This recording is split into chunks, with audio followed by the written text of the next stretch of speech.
ഞാനിപ്പോൾ ഉള്ളത് ലക്ഷക്കണക്കിന് ആൾക്കാർ സമ്മേളിച്ച് സമ്മേളന നഗരിയിലാണ് കേട്ടോ ഉള്ളത്. ഞാൻ ഇന്ന് വെറുതെ വന്നത്, വരുന്ന വഴിക്കൊക്കെ റോഡ് ആ ഭാഗങ്ങളിൽ നല്ല നീറ്റായിട്ട് കാണുന്നുണ്ട്. അപ്പം ഞാനിന്നൊരു ഗ്രൗണ്ടിലേക്ക് വന്നു നോക്കി. മാഷാ അല്ലാഹ്, ഇന്നലെ ലക്ഷക്കണക്കിന് ആൾക്കാർ സംഗമിച്ച ഈ സംഗമഭൂമിയാണ്. കാരണം നിങ്ങളെല്ലാവരും വീഡിയോസിൽ കണ്ടവരാണ്. കാരണം ഗൾഫിലായാലും എല്ലാ പ്രവാസികളൊക്കെ കണ്ടതാണ്.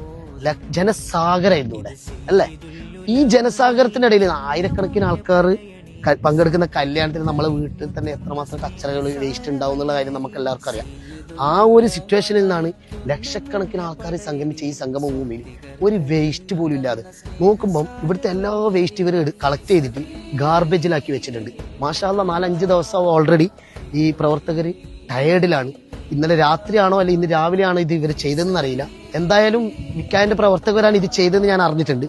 മാഷാ അല്ലാഹ്, അവർക്ക് ബിഗ് സല്യൂട്ട്. കാരണം അവർ ആത്മാർത്ഥമായിട്ട് വർക്ക് ചെയ്ത്. കാരണം ഒരു പരിപാടി കഴിഞ്ഞാൽ പൊതുവേ നമുക്ക് എല്ലാവർക്കും അറിയാലോ, പരിപാടി കഴിഞ്ഞാൽ പിന്നെ നമ്മളെല്ലാവരും എണിച്ച് പോക്കാണ്. പക്ഷെ ഇവരങ്ങനെയല്ല, വൃത്തിയാക്കി നീറ്റ് ആക്കിയിട്ടാണ് ഇവർ പോയത്. നമുക്കൊന്ന് കാണാം സംഭവം.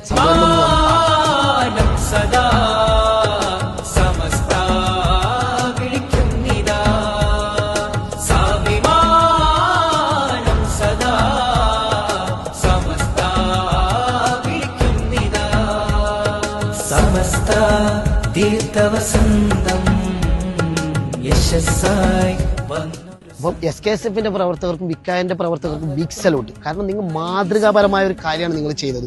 ഇതെല്ലാവർക്കും പ്രചോദനമാവട്ടെ. ഒരു പരിപാടി കഴിഞ്ഞാൽ ഇങ്ങനെ വൃത്തിയാക്കണം എന്നുള്ള ഒരു ബാലപാഠം കൂടി നമുക്ക് എല്ലാവർക്കും കിട്ടിയിട്ടുണ്ട്. Big salute. അപ്പം